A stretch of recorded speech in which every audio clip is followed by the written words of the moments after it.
The way you check into your flight may be changing soon thanks to facial recognition. And many airlines and airports are already using the technology, but you don't even know it. RT's Trinity Chavez explains. There are over a dozen airports here in the U.S. using facial recognition technology, and more are expected to follow. This is part of the government's effort to try to get the 20 largest airports here in the U.S. using the technology by 2021.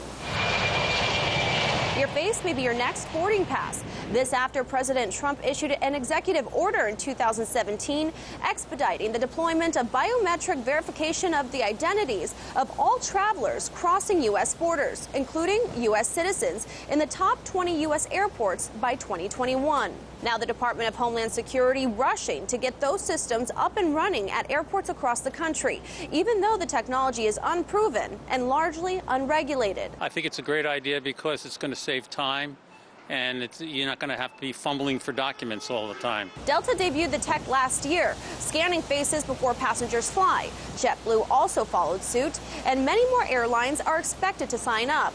Meanwhile, the data is used to verify boarding passes before travelers get to their gate. But it's also passed on to Customs and Border Protection to check passengers against their watch lists and also to crack down on those who overstay their visas. I think it's a great idea. It'll save a lot of time and privacy. I have no concerns at all. Many fearful of the privacy and legal concerns, since it's not Customs and Border Protection collecting your facial recognition data directly. It's the airlines, and they can pass it on to the government. What's going on with the information that's being collected by these private companies that are working with this technology? You know, there was an issue in China where the records of 2.5 million Chinese citizens were compromised from a database that was storing this type of facial recognition software. There have also been questions of the accuracy of the technology.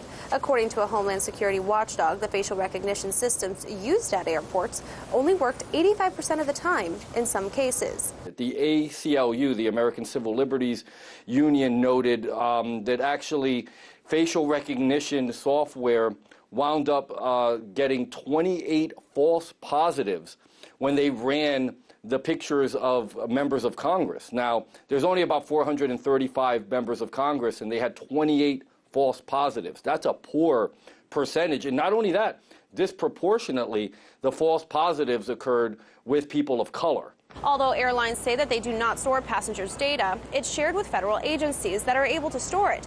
A spokesperson for the U.S. Customs and Border Protection said it retains biographic exit records for U.S. citizens for 15 years and non-citizens for 75 years. Photos are only kept for 12 hours. The agency told RT in a statement CBP is committed to protecting the privacy of all travelers and has issued several privacy impact assessments related to entry-exit, employed strong technical security safeguards, and has limited the amount of personally identifiable information used in the transaction. Now, if you are traveling internationally, you do have the option to opt out of using the facial recognition program.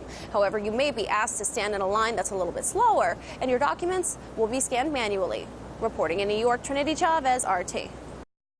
Hey YouTube, thanks for checking out our channel. We hope you enjoyed the video. We have tons of content for you just like this. For more of RT America's one-of-a-kind news and analysis, be sure to subscribe and never stop questioning more.